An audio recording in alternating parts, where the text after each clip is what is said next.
Story that is new tonight. Opponents of Arizona school vouchers say that they will block a new law that expands this controversial program. Here's the deal. The law is supposed to click in on Wednesday, and it lets parents send their kids to private school with taxpayer dollars. Political editor Dennis Welch is in the newsroom to explain how they're going to try and stop this. Is it late in the game, Dennis? Yeah, it's pretty late in the game, but you do got to remember, too, that this new school voucher law was one of Governor Ducey's signature pieces of legislation this year, and it was set to go into effect, as you were saying, later in this week.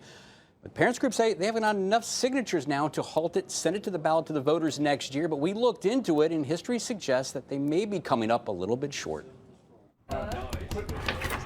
Inside this Tempe home, the parents group is finalizing the 100,000 signatures they plan to file with the state tomorrow.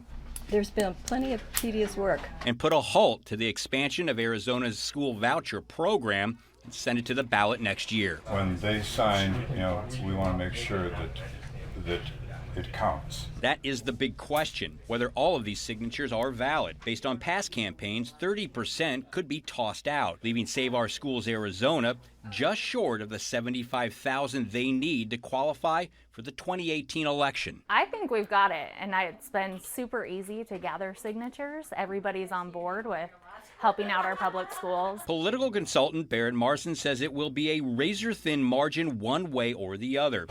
That volunteers working on campaigns like this are prone to making errors when they're gathering up those signatures. When you have volunteers who don't know exactly what to look for on signature sheets, and people who are just going to the library or going to the store and they sign, they sometimes don't always put down all the accurate information. Now, once the Secretary of State's office do get those signatures sometime tomorrow, they'll begin that verification process, and that could take up to a month. In the newsroom, Dennis Welch, 3TV.